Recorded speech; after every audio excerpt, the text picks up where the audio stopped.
Hello दोस्तों, welcome to my channel Gurukul Shiksha Kendra. I hope आप लोग अच्छे होंगे। फ्रेंड्स, हर एक गलती से कुछ न कुछ सीखने को मिलता है। तो मुझे उम्मीद है कि आप भी अपने गलती से सीखे होंगे और जो गलती हुआ वो दोहराया ना जाए, इसके पीछे ध्यान देने की ज़रूरत है। दोस्तों, आज मैं आपको क्लास 10th का मेंसुरेशन में यानी कि क्षेत्रमिति में विड्थ से संबंधित प्रश्नों को हल करने के लिए सीखेंगे। उससे पहले उससे संबंधित कुछ बातें हैं जो जान लेते हैं, जैसे कि फार्मूला, और उसके बाद फिर हम लोग ऑब्जेक्टिव प्रश्न हल करेंगे। हेलो दोस्तों, तो चलते हैं। आज हम लोग विड्थ के बारे में जानते हैं। विड्थ को अंग्रेजी में सर्कल बोलते हैं। जैसे कि यहाँ पे आप फिगर देख रहे हैं, ये फिगर में यहाँ पे सेंटर पॉइंट है, केंद्र बिंदु, इसको ओ से लिखते हैं। और ओ से ए की दूरी को त्रिज्या बोलते हैं, जिसको अंग्रेजी में रेडियस बोलते हैं, आर से लिखते हैं। और ओ बी को भी त्रिज्या ही बोलते हैं। और पूरा यहाँ से यहाँ तक का जो दूरी है उसको व्यास बोलते हैं, जिसको अंग्रेजी में डायमीटर बोलते हैं, इसीलिए डी से लिखते हैं। यानी कि व्यास जो है त्रिज्या का क्या होता है, दुगना होता है। अब इससे संबंधित फार्मूला है जो आप देख सकते हैं स्क्रीन पे है। क्षेत्रफल मतलब एरिया पाई आर स्क्वायर होता है, क्योंकि वृत्त में गोलाकार भाग के लिए हम लोग पाई का इस्तेमाल करते हैं। ये पाई जो है ग्रीक वर्ड है जिससे लिया गया है, और ये पाई का संकेत है। तो पाई को त्रिज्या के स्क्वायर से गुना कर देते हैं तो वृत्त का क्षेत्रफल निकल जाता है। तो ये हो गया पाई आर स्क्वायर। एक और फार्मूला है क्षेत्रफल के लिए, क्योंकि त्रिज्या जो है व्यास का आधा होता है, तो d/2 लिख दिए। व्यास को डायमीटर बोलते हैं, और उसका स्क्वायर करेंगे तो स्क्वायर करेंगे तो पाई d²/4। तो वृत्त का क्षेत्रफल के लिए ये भी फार्मूला है, आपको याद रख सकते हैं। और व्यास को d बोलते हैं, तो अभी बताया कि 2r होता है, 2 गुने त्रिज्या। त्रिज्या को r बोलते हैं, और r के लिए d/2 भी यूज़ कर सकते हैं। d का व्यास बोलते हैं, व्यास/2। व्यास का मान होता है 2r। यहाँ से यहाँ तक 2r हो जाएगा, 2r/r काट देंगे तो क्या आ जाएगा, r आ जाएगा। तो ये हो गया। अब आगे पढ़ते हैं परिधि। परिधि दिया हुआ है यहाँ पे। परिधि को सरकमफेरेंस बोलते हैं, इसीलिए c से लिखते हैं। आप देख सकते हैं परिधि का जो मान होता है, ये होता है, ये साइड वाले पूरा सर्कल जो है साइड से पूरा हो जाता है, ये परिधि है। और एरिया के लिए टोटल हो जाता है ये सब, लेकिन परिधि के लिए ये साइड वाला हम लोग इस्तेमाल करते हैं। जैसे परिमाप होता है वर्ग का, आयत का, उसी तरह इसका परिधि भी होता है। तो परिधि के लिए हम लोग क्या करते हैं, पाई में 2r से गुना करा देते हैं, तो क्या हो जाता है 2πr।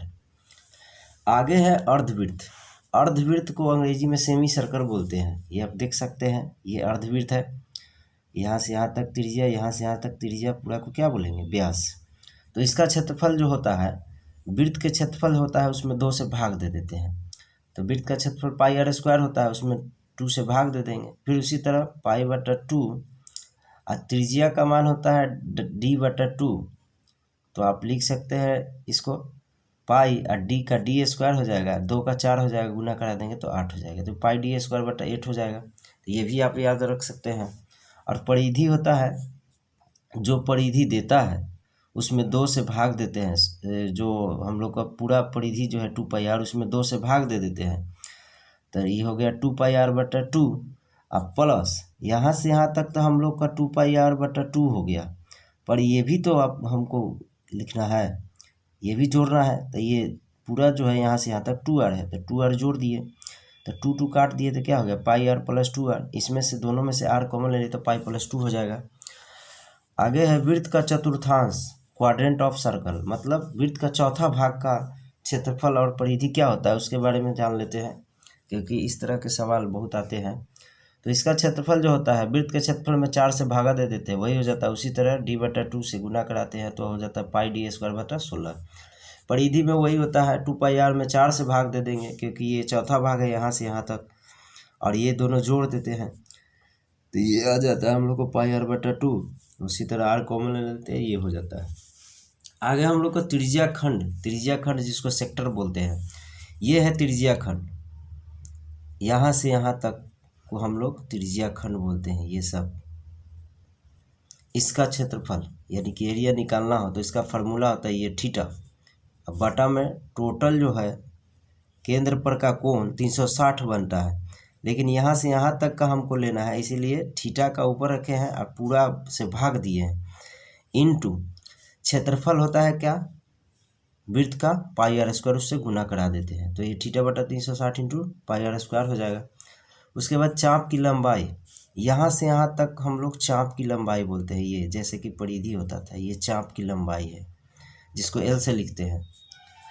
लेंथ ऑफ आर्क बोलते हैं अंग्रेजी में इसको, इसीलिए एल से लिखते हैं। इसका होता है थीटा बटा 360, और जो परिधि होता है, आपको याद है परिधि के लिए साइड साइड लिया जाता है, लेकिन यहाँ से यहाँ तक लेंगे तो परिधि क्या हो जाएगा 2 पाई आर, उससे मल्टीप्लाई करा देते हैं, तो ये चाप की लंबाई हो जाएगा। अब सकेंद्रीय वृत्त में त्रिज्या खंड, सकेंद्रीय वृत्त में भी त्रिज्या खंड होता है। सकेंद्रीय वृत्त उसको कहते हैं जिसका केंद्र एक हो लेकिन दो वृत्त हो, जैसे कि आप देख सकते हैं दो वृत्त है, इसमें एक बड़ा एक छोटा है, तो यहाँ से यहाँ तक का त्रिज्या छोटा आर है, यहाँ से यहाँ तक का बड़ा आर है। यहाँ पे आप देख सकते हैं हमने लिख दिया है, तो इसका क्षेत्रफल हो जाएगा थीटा बटा 360 इंटू पाई, अब बड़ा आर स्क्वायर माइनस छोटा आर स्क्वायर, क्योंकि ये इस भाग का हम लोग का क्षेत्रफल निकालना है जो कलई किया हुआ है। आगे है, अब हम लोग पढ़ेंगे वृत्तखंड, जिसको सेगमेंट बोलते हैं अंग्रेजी में। ये आप देख सकते हैं वृत्तखंड है, ये वृत्त को हम लोग दो भागों में खंडित कर दिया है, यहाँ से ए बी से नीचे वाले भाग को और ए बी से ऊपर वाले भाग को। ए बी से नीचे वाला भाग छोटा है, इसीलिए इसको लघु वृत्तखंड बोलते हैं। खंड का मतलब टुकड़ा करना, अब वृत्त को टुकड़ा किया इसीलिए वृत्तखंड हो जाता है नाम इसका। और यहाँ से ऊपर वाले भाग को हम लोग दीर्घ वृत्तखंड कहते हैं, क्योंकि यहाँ से ऊपर वाला जो है ये सब बड़ा है, इसीलिए इसको दीर्घ वृत्तखंड बोलते हैं। तो लघु वृत्तखंड का फॉर्मूला होता है, ये त्रिज्या खंड का जो क्षेत्रफल होता है, यहाँ से यहाँ तक हम लोग का पता है त्रिज्या खंड का क्षेत्रफल जो होता है, उसमें से ये त्रिभुज का क्षेत्रफल हम लोग घटा देते हैं, तो ये वाला भाग का क्षेत्रफल मिल जाता है। तो त्रिज्या खंड का क्षेत्रफल थीटा बटा 360 into pi are square minus त्रिभुज का क्षेत्रफल 1/2 इंटू आधार इंटू ऊंचाई होता है, तो O A into O B sine theta होगा, क्योंकि यहाँ थीटा यूज़ किया गया है, इसीलिए साइन थीटा का यूज़ किया गया है। ये त्रिकोणमिति फार्मूला से लिया गया है। तो ये थीटा बटा 360 इंटू पाई आर स्क्वायर 1/2, ओ ए का मान आर है, आप देख सकते हैं, और ओ बी का मान भी आर है, आर यहाँ पे पुट कर दिया तो हो गया थीटा बटा 360 into pi are square minus r square sine theta बटा 2। ये साइन थीटा के जगह पर जो पाई का मान देता है उसका यूज करके हम लोग प्रश्न को हल करते हैं। आगे है दीर्घ वृत्तखंड का क्षेत्रफल। अब लघु वृत्तखंड का क्षेत्रफल मालूम हो गया, तो हम लोग दीर्घ वृत्तखंड में क्या करते हैं, जो ये पूरा वृत्त का क्षेत्रफल है उसमें से ये लघु का वृत्तखंड का क्षेत्रफल घटा देते हैं, तो हम लोग का निकल जाता है दीर्घ वृत्तखंड, यानी ये वाला यहाँ से ऊपर वाला का भाग निकल जाता है। तो वृत्तखंड का क्षेत्रफल माइनस लघु वृत्तखंड, वृत्त का क्षेत्रफल होता है पाई आर स्क्वायर, और लघु का तो ये होता ही है, इसको घटा देंगे तो हम लोग का दीर्घ वृत्तखंड का क्षेत्रफल निकल जाएगा। आगे है एक और सकेंद्रीय वृत्त, जिसको हम लोग छल्ला बोलते हैं या वलय भी बोलते हैं, अंग्रेजी में रिंग बोलते हैं। ये आप देख सकते हैं, ये इस भाग का क्षेत्रफल निकालने के लिए इस फार्मूला का यूज़ करते हैं। यहाँ पे देख सकते हो ओ बी जो है यहाँ से बड़ा वृत्त का त्रिज्या है, और ओ ए जो है छोटा वृत्त का त्रिज्या है। तो वलय का क्षेत्रफल यानी ये वाला भाग का कलई जो किया हो उसका क्षेत्रफल क्या हो जाएगा, बड़ा पाई आर स्क्वायर में से यहाँ से यहाँ तक का क्षेत्रफल में से यहाँ से यहाँ तक क्षेत्रफल घटा देते हैं, तो ये हो जाएगा पाई कॉमन ले लेंगे दोनों, बड़ा आर स्क्वायर माइनस छोटा r square, A square minus B square, इसको तोड़ सकते हैं। अब कुछ और उपयोगी फार्मूला है जो आपको इस चैप्टर में मिलेंगे, जिसको हमने लिख दिया है, शायद आप लोग जानते होंगे। वर्ग का क्षेत्रफल जिसको अंग्रेजी में स्क्वायर बोलते हैं, भुजा स्क्वायर होता है, इसको ए लिखेंगे, सारे भुजा इक्वल होते हैं आप देख सकते हैं, तो ए स्क्वायर हो जाएगा। परिमाप होता है 4 इंटू भुजा, ये 4a हो जाएगा, भुजा को हम लोग ए मान लिए हैं। और विकर्ण होता है √2 गुने भुजा, तो √2 भुजा को ए माने तो √2a हो गया। उसी तरह हो गया आयत रेक्टेंगल, आप देख सकते हैं ये विकर्ण है 2, तो क्षेत्रफल हो जाता है लंबाई गुने चौड़ाई, एल इंटू बी बोलेंगे। ये क्या हो गया, ये हो गया, सॉरी यहाँ पे फिगर में भी ये चौड़ाई था और ये लंबाई है। इसका फार्मूला तो लंबाई इंटू चौड़ाई, लंबाई को हमने एल माना है और चौड़ाई को क्या है बी माने हैं। ये यहाँ से यहाँ तक का जो दूरी है वही यहाँ से यहाँ तक है, यहाँ से यहाँ तक एल है, तो यहाँ से यहाँ तक क्या हो जाएगा एल हो जाएगा, और ये भी जितना है उतना ही हो जाएगा, तो ये भी बी हो जाएगा, तो एल इंटू बी हो जाता है। परिमाप होता है 2 इंटू एल प्लस बी, यानी कि 2 इंटू लंबाई प्लस चौड़ाई, और इसका विकर्ण होता है लंबाई का स्क्वायर प्लस चौड़ाई का स्क्वायर। उसी तरह अंग्रेजी में L square plus B square बोलते हैं। तो दोस्तों आगे अब हम लोग चलते हैं, ऑब्जेक्टिव प्रश्न को हल करते हैं। केसी सिन्हा बुक है, आप देख सकते हैं। पहला सवाल है, यदि एक अर्धवृत्त का परिमाप इतना सेंटीमीटर हो तो इसका त्रिज्या होगा। अर्धवृत्त का परिमाप के लिए हमने फार्मूला आपको बताया था। परिमाप या परिधि क्या होता है, 2πr/2 प्लस 2r होता है। तो यहाँ पे 2 कर दिया, πr प्लस 2r हो गया और r इंटू पाई प्लस 2 हो गया। अब परिमाप 36 दिया हुआ है। उसके बाद हम लोग इसको सॉल्व किए। पाई का मान 22/7 और 2 है, इसको एलसीएम लिए तो क्या हो गया, 36 कट गया, तो ये आर का मान क्या आ गया, 7 सेंटीमीटर। तो ये ऑप्शन हम लोग का क्या हो गया, बी हो गया। अगला सवाल है, एक तार को 28 सेंटीमीटर त्रिज्या वाले वृत्त के रूप में मोड़ दिया जाता है, तब यह पुनः एक वर्ग के रूप में मोड़ा जाता है, तब वर्ग की भुजा है। इसको भी हम लोग सॉल्व करते हैं, क्योंकि ऑब्जेक्टिव सवाल है, ज़्यादा समय लगेगा, इसीलिए मैंने पहले से ही सॉल्व कर लिया है। अब देख सकते हैं वर्ग का परिमाप यहाँ पे क्या होगा, वृत्त का परिधि के क्या हो जाएगा, बराबर हो जाएगा, क्योंकि उसी तार को मोड़ के बनाया गया है। तो वर्ग का परिमाप 4 गुना भुजा होता है और वृत्त का परिधि 2π इंटू r होता है। r का मान 28 दिया है, तो ये 4 से काट दिए, 4 7 28 हो जाएगा। उसके बाद 2 इंटू 22/7, ये 7 कट गया, 22 दूना 44 सेंटीमीटर। तो ये ऑप्शन हम लोग का क्या हो गया, ऑप्शन हो गया सी। अगला सवाल है, दिए गए चित्र में वर्ग ABCD है जिसका भुजा 10 सेंटीमीटर है, तब छायांकित भाग का क्षेत्रफल निकालिए। देखिए आप देख सकते हैं कि ये पूरा वर्ग है और यहाँ से यहाँ तक जो है क्या है, इसको घेरा गया है, ये वाला भाग का निकालना है। तो आप यहाँ पे त्रिज्या खंड बना सकते हैं, क्योंकि वर्ग में सभी कोण 90 डिग्री होता है। तो ये हो गया हम लोग का त्रिज्या खंड। तो ये त्रिज्या खंड का क्षेत्रफल से हम लोग यहाँ से यहाँ तक का क्षेत्रफल घटा लेते हैं वर्ग के क्षेत्रफल में से, तो बाकी जो बचता है तो ये कलय किए हुए भाग यानी छायांकित भाग का क्षेत्रफल निकल जाएगा। तो यहाँ पे देख सकते हैं हमने किए हैं वर्ग का क्षेत्रफल। आप देख सकते हैं 3 में वर्ग का क्षेत्रफल में से त्रिज्या खंड का क्षेत्रफल घटाया है। वर्ग का क्षेत्रफल भुजा स्क्वायर होता है, भुजा का मान 10 दिया है, तो 10 का स्क्वायर 100 होता है। और त्रिज्या खंड का क्षेत्रफल क्या होता है, θ/360 into pi r square. Theta का मान 90 डिग्री है तो 90 ले लिया, और पाई r का मान 10 है, तो ये 10 का स्क्वायर 100 हो जाएगा। तो इस तरह से हमने 9 को 36, ये 22/7 लिखा, और ये 4 बचा जो 4 है, इससे इसको काट देते हैं। तो इस तरह से इसको सॉल्व किए तो हमारा आंसर क्या आ गया, 21.43। तो ये ऑप्शन हो गया आपका क्या, सी। अगला सवाल है, एक द्वित्रिज्या जिसका त्रिज्या 28 सेंटीमीटर है और कोण 30 डिग्री का क्षेत्रफल क्या है। तो देखिए द्वित्रिज्या का मतलब त्रिज्या खंड का क्षेत्रफल होता है, क्योंकि त्रिज्या खंड में 2 त्रिज्या होता है। आप देख सकते हैं इस फिगर में, अगर इसको त्रिज्या खंड मानते हैं तो ये एगो त्रिज्या हो गया, ये त्रिज्या द्वित्रिज्या है, तो त्रिज्या खंड को ही द्वित्रिज्या बोलते हैं। तो आइए इसको सॉल्व करते हैं। इसमें चौथा नंबर सवाल है, θ/360 इंटू पाई r स्क्वायर होता है त्रिज्या खंड का क्षेत्रफल। थीटा का मान 30 दिया है, बटा 360 इंटू पाई, r का मान 18 दिया है, तो r 18 इंटू 18 हो जाएगा। इसको काटते हैं तो 12 आता है, फिर 18 को काटते हैं तो 9 दूना 18, 6 दूना 12, फिर इसको काटते हैं तो 2 तिया 6, 3 तिया 9, फिर हम लोग को बच जाता है 2 9 18, ये 9 और 3 बचता है, इसको मल्टीप्लाई कराते हैं तो 27 पाई आता है। तो ये ऑप्शन आपका हो जाएगा बी। अगला सवाल है, एक वृत्त का क्षेत्रफल इतना सेंटीमीटर है, इसके अंदर खींचे गए वर्ग का क्षेत्रफल है। चलिए ये जो क्षेत्रफल दिया है वृत्त का दिया हुआ है, इसके अंदर खींचे गए वर्ग का क्षेत्रफल क्या होगा, इसके लिए थोड़ा सा समझना होगा हम लोग को। अब देख सकते हैं फिगर के साथ हमने बताने की कोशिश किया हूँ। ये वृत्त है और इसके अंदर एक वर्ग है, आप देख सकते हैं। ये वृत्त का सेंटर पॉइंट है, यहाँ से यहाँ तक त्रिज्या होता है, आपको पता है। तो यहाँ पे वृत्त का क्षेत्रफल क्या है, दिया हुआ है। इससे हम लोग कोशिश करते हैं कि वर्ग की भुजा ज्ञात करें। वर्ग का भुजा ज्ञात हो जाएगा तो वृत्त के क्षेत्रफल में से हम लोग वर्ग का क्षेत्रफल घटा लेंगे तो बाकी बचे भाग का क्षेत्रफल निकल जाएगा। चलिए वृत्त का क्षेत्रफल दिया हुआ है 220, फार्मूला आता है पाई r स्क्वायर। चलिए पाई को नीचे ले जाते हैं, तो उसके बाद पाई का मान होता है 22/7, 7 नीचे है तो ऊपर चला जाता है, 22 कट जाता है तो ये 70 आ जाता है। r का स्क्वायर है, हटाते हैं तो रूट में 70 हो जाता है। अब वर्ग का जो विकर्ण है तो त्रिज्या का क्या है, दुगना है सर्कल के लिए, सॉरी वर्ग के लिए। तो यहाँ पे वर्ग का विकर्ण क्या हो जाएगा, 2 इंटू त्रिज्या, तो 2 इंटू त्रिज्या r है, रूट में 70 हो जाएगा। और वर्ग का विकर्ण का फॉर्मूला होता है √2 गुने भुजा।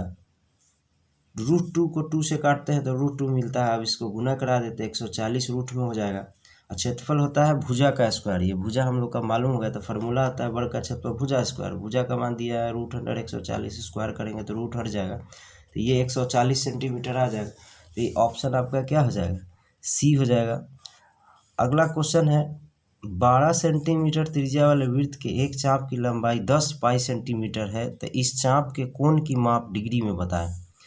देखिए, त्रिज्या खंड का क्षेत्रफल चाप के द्वारा फॉर्मूला से इसको निकाल सकते हैं, क्योंकि चाप की लंबाई भी दिया है और त्रिज्या का मान भी दिया है, तो हम लोग को थीटा का मान निकालना है। तो चलिए, इसको हमने निकाला है। चाप की लंबाई का फॉर्मूला था θ/360 इंटू 2πr। चाप की लंबाई 10 पाई दिया है, θ/360 2 पाई, आर का मान 12 है, तो 12 से काट दिए, 12 × 36, ये 30 हो गया।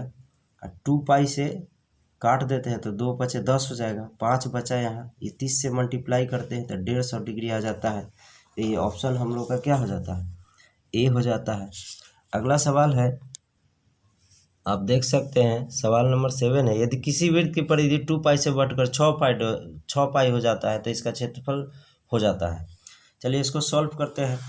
आप देख सकते हैं यहाँ पे परिधि क्या है, फॉर्मूला होता है 2πr। पहला परिधि दिया 2 पाई, 2 पाई टू 2 पाई काट देते हैं, आर का मान 1 होता है, तो क्षेत्रफल हो जाता है πr²। आर का मान हम लोग का पता है 1 दिया है, तो 1 का स्क्वायर पाई आ जाता है। फिर दूसरा परिधि 6 पाई है, तो इससे ही सॉल्व करते हैं तो आर का मान 3 आ जाता है, इसका क्षेत्रफल निकालते हैं तो 9 पाई हो जाता है।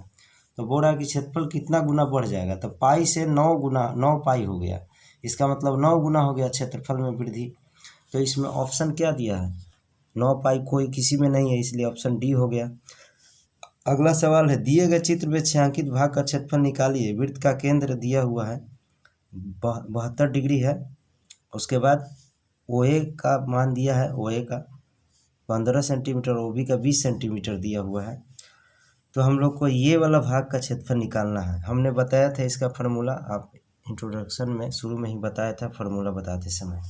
तो इसके लिए फार्मूला हो जाएगा, देख सकते हैं θ/360 इंटू πr², बड़ा स्क्वायर माइनस छोटा स्क्वायर। बड़ा आर स्क्वायर का मान 20 है और थीटा का मान 72 डिग्री दिया हुआ है, 15 का स्क्वायर। इस तरह से सॉल्व किए तो 72 × 360 आ जाएगा। इसको काट देते हैं, π/5 और इसको a² माइनस b² पर तोड़ते हैं तो एक बार प्लस में एक बार माइनस में होता है, तो 20 में से 15 घटाएंगे तो 5 आएगा, जोड़ देंगे तो 35 हो जाएगा, 5 5 खत्म, 35 पाई हो जाएगा। तो ये ऑप्शन आपका क्या हो जाएगा, बी हो जाएगा। अगला सवाल है, आर त्रिज्या वाले वृत्त के एक द्वित्रिज्या जिसका कोण p डिग्री है, क्षेत्रफल बताइए। आप देख सकते हैं कि आर त्रिज्या है, बड़ा आर, और द्वित्रिज्या को बोलते हैं त्रिज्या खंड, अभी अभी बताया है, जिसका कोण क्या है, p डिग्री है। तो क्षेत्रफल बताइए। आपको पता है त्रिज्या खंड का क्षेत्रफल के लिए फार्मूला होता है, आप देख सकते हैं θ/360 इंटू πr²। थीटा को हम लोग p डिग्री मानते हैं और 360 पाई, आर का बड़ा आर दिया हुआ है क्वेश्चन में, तो ये हो जाएगा। और इसमें दिया हुआ है, अब इसमें 2 से ऊपर नीचे गुना करा देंगे तो 2πr² हो जाएगा, नीचे भी 2 से कराए तो ये 72 हो जाएगा, तो 720 डिग्री हो गया। तो ये ऑप्शन हम लोग का क्या हो गया, डी हो गया, क्योंकि 2 से इसमें मल्टीप्लाई करा दिया ऊपर नीचे, नहीं तो आप ये भी लिख सकते हैं। चलिए अगला सवाल है 10वां नंबर, यदि किसी वृत्त की परिधि और क्षेत्रफल आंशिक रूप से समान हो तब वृत्त की त्रिज्या क्या होगा। चलिए इसको सॉल्व करते हैं। अब देखिएगा 10 नंबर सवाल में, वृत्त का परिधि होता है 2πr, क्षेत्रफल होता है πr²। तो πr से πr एक काट दिए, एक r बच जाता है, तो r का मान क्या हो जाता है 2, तो ये 2 का ही हो गया। तो ये ऑप्शन आपका क्या हो गया, ए हो गया। अगला सवाल है, एक वलय 1 की आंतरिक और बाहरी त्रिज्या इतना से व्यास दिया हुआ है इतना सेंटीमीटर, और वलय 2 है जिसका व्यास इतना दिया है, तो दोनों वलय का कुल क्षेत्रफल क्या होगा। अब व्यास दिया हुआ है तो त्रिज्या के लिए 2 से भाग देना होगा और उसका क्षेत्रफल निकालना होगा। चलिए दोनों को बारी बारी से निकाल के जोड़ दिए हैं, यहाँ पे देख सकते हैं फार्मूला होता है, वलय का क्षेत्रफल होता है पाई इंटू बड़ा r² माइनस छोटा r²। व्यास का मान 34 है इसीलिए 17 हो जाएगा, 32 है तो 16 हो जाएगा। स्क्वायर किए उसके बाद जोड़ दिए तो इसका फार्मूला था एक बार प्लस में एक बार माइनस में किए तो एक बचता है, जोड़ते हैं तो 33 पाई सेंटीमीटर स्क्वायर हो गया। फिर उसी तरह दूसरा को निकालते हैं तो इस तरह से सॉल्व करते हैं तो अच्छा 20 पाई आ जाता है। अब दोनों को जोड़ते हैं तो क्या आ जाता है 53 पाई सेंटीमीटर स्क्वायर आ जाता है। तो इस तरह से हम लोग का ऑप्शन हो जाएगा क्या बी। अगला सवाल है यदि एक लार को एक वर्ग के रूप में, एक तार को एक वर्ग के रूप में मोड़ा जाता है तो वर्ग का क्षेत्रफल इतना सेंटीमीटर हो जाता है। जब तार को अर्धवृत्त के रूप में मोड़ा जाता है तब अर्धवृत्त का क्षेत्रफल क्या हो जाएगा। सबसे पहले तो आपको इसका परिमाप निकालना होगा, क्योंकि वर्ग का जो परिमाप होगा उसी को हम लोग मोड़ के क्या करेंगे, अर्धवृत्त बनाए या पूरा वृत्त बनाए जो भी बनाए, पर क्वेश्चन में जो कर रहा है उसके हिसाब से बनाएंगे। अर्धवृत्त बना रहा है तो सबसे पहले इसका हम लोग परिमाप निकालते हैं। तो क्षेत्रफल दिया है तो भुजा पता करते हैं। तो यहाँ पे देख सकते हैं वर्ग का क्षेत्रफल 81 है। अब फॉर्मूला था भुजा स्क्वायर, स्क्वायर हटाते हैं तो भुजा का मान 9 सेंटीमीटर होगा, क्योंकि वर्गमूल 9 होता है। अब परिमाप क्या होता है 4 गुना भुजा 36 सेंटीमीटर। ये 36 सेंटीमीटर को ही मोड़कर अर्धवृत्त बनाया गया है। तो अर्धवृत्त का परिमाप हो जाएगा 36 सेंटीमीटर और अर्धवृत्त का परिमाप का फॉर्मूला था पाई आर प्लस 2r। अब इसको सॉल्व करते हैं तो हम लोग को 36 से खत्म हो जाता है। आर का मान क्या आ जाता है 36 सेंटीमीटर। अब इसका हम लोग का क्षेत्रफल निकालना है तो फॉर्मूला आता है पूरा पाई आर स्क्वायर बटा 2 होता है। जो पूरा वृत्त का क्षेत्रफल होता है उसमें 2 से भाग दे देंगे तो 22/7। आर का मान दिया हुआ है 7, 7 गुने 7 लिख दिया, बटा में 2 है। एक 7 से एगो 7 कट जाएगा, 2 से 11 कटने के बाद आएगा तो 11 7 क्या होगा 77 हो जाएगा। तो ये ऑप्शन हम लोग का क्या हो जाएगा बी हो जाएगा। अगला सवाल है दो वृत्तों के क्षेत्रफल का अनुपात 4:1 है तब उनकी त्रिज्याओं का अनुपात क्या होगा। चलिए इसको सॉल्व करते हैं। अब देख सकते हैं दो क्षेत्रफल का अनुपात दिया हुआ है 4/1, 4:1 को 4/1 लिख सकते हैं। तो हमने यहाँ पे लिख लिया पाई इंटू बड़ा पाई आर स्क्वायर बटा छोटा pi are square. Pi pi cut जाता है, बड़ा पाई बटा छोटा आर बच जाता है स्क्वायर में, इसको ऐसे लिख सकते हैं। अब इस पर से स्क्वायर हटाते हैं तो रूट चढ़ता है 2/1 हो जाता है। इसका अनुपात हो जाएगा 2:1। तो त्रिज्याओं का अनुपात पूछ रहा है जो हम लोग का निकल गया 2:1। तो ये ऑप्शन क्या हो गया बी हो गया। अगला सवाल है यदि किसी वृत्त की त्रिज्या दुगनी कर दी जाए तो पुराने और नए वृत्तों के क्षेत्रफल का अनुपात बताइए। ध्यान रखना है कि पुराना क्षेत्रफल जो होता है वृत्त का और नया उसका अनुपात बताना है। चलिए यहाँ पे सॉल्व किया हुआ है। पुराना वृत्त का क्षेत्रफल पाई आर स्क्वायर होता है पता है, और नया वृत्त का क्षेत्रफल में त्रिज्या में 2 से गुना कर दिया गया है। तो इसको 2 से गुना कर दिए 2r स्क्वायर कर दिए तो हो जाता है क्या पाई से पाई खत्म आर स्क्वायर, ये स्क्वायर हटाते हैं तो 4r स्क्वायर तो खत्म हो जाएगा 1/4। इसका रेशियो क्या आ जाता है 1:4 आ जाता है। तो ये 1:4 हम लोग का ऑप्शन बी हो जाता है। अगला सवाल है दो वृत्तों की त्रिज्याओं का अनुपात इतना है तो क्षेत्रफल का अनुपात क्या होगा। चलिए इसको हम लोग सॉल्व करते हैं। त्रिज्याओं का अनुपात दिया हुआ है, ये 15 नंबर सवाल में है। तो फार्मूला तब बड़ा पाई आर स्क्वायर बता छोटा आर स्क्वायर लिख देते क्योंकि दो गो त्रिज्या अनुपात पूछ रहा है क्षेत्रफल का। चलिए यहाँ पाई इंटू पाई हो गया, पाई पाई खत्म हो गया। बड़ा आर का मान 3 अगर मानते हैं तो छोटा आर को 4 मानते हैं। ये स्क्वायर करते हैं तो 9/16 हो जाता है। ये अनुपात में करते हैं तो 9:2 क्या हो जाता है, बटा के बदले ये 2 बिंदु होता है 9:16 आ जाता है। तो ये ऑप्शन हम लोग का क्या हो जाता है बी हो जाता है। अगला सवाल है दो वृत्तों की परिधियाँ 2:3 के अनुपात में हो तो उनकी त्रिज्याओं का अनुपात होगी। देखिए परिधि का अनुपात जो देता है वही उसका त्रिज्या का अनुपात होता है। अब देखिए यहाँ पे सॉल्व करके हमने बताया 2πr होता है, एक का त्रिज्या बड़ा मान लिया एक का छोटा मान लिया तो 2π खत्म r:2 अनुपात दिया है 2:3। तो ये r का फॉर्मूला जो मान आता है 2:3 आ जाता है। अगला सवाल है 17 नंबर, इसमें आप लिख सकते हैं 2:3। 17 में है यदि एक वृत्त की परिधि को 50% कम कर दिया जाए तो उसका क्षेत्रफल कितना कम हो जाएगा। ये बहुत इंपॉर्टेंट सवाल है, इसको हम लोग सॉल्व करते हैं, थोड़ा लॉन्ग होगा तो चलते हैं। देखिए यहाँ पे दिया है कि वृत्त की परिधि में 100% की वृद्धि कर दिया जाए। तो यहाँ पे हमने मान लिया, माना कि परिधि 100 इकाई है तो इसका परिधि का फॉर्मूला आपको पता है 2πr। तो यहाँ से r का मान निकालते हैं तो क्या आ जाता है 50/पाई। क्षेत्रफल निकालते हैं तो फॉर्मूला आता है पाई आर स्क्वायर। तो आर का मान पहले से पता है 25/पाई, स्क्वायर करते हैं तो इस तरह का फिगर आता है, तो 25/100/पाई आता है। अब नया परिधि हम लोग निकालते हैं। बोरा की परिधि में क्या है, 50% की कमी कर दी जाए, तो 100 माने थे तो 100 में से 50 कम कर दिया तो 50 आ गया। अब इस तरह से परिधि का फॉर्मूला यूज़ करते हैं तो ये आता है उसका त्रिज्या। अब फिर क्षेत्रफल निकालते हैं तो ये होता है। अब क्षेत्रफल में कमी, क्योंकि कमी निकालना है, कमी का परसेंटेज निकाल, क्षेत्रफल में कमी क्या हो गया, तो पहले वाला जो क्षेत्रफल था उसमें से अभी वाला जो कम किए उसका क्षेत्रफल घटा देते हैं, तो इस तरह का मान आता है। अब इस मान से हम लोग परसेंटेज कमी निकालते हैं, तो अभी जो निकला है उसमें से पहले वाला जो क्षेत्रफल आया था उससे भाग दे देते हैं। तो पहले वाला 2500/पाई था, पाई से पाई ख़त्म हो जाता है, और प्रतिशत निकालने के लिए कमी पर प्रतिशत कमी निकालने के लिए 100 से गुना करना होगा ना, तो यहाँ पे कर दिए। तो इस तरह से 2 जीरो से 2 जीरो कट जाता है, 25 से इसको काटते हैं तो 75% आ जाता है।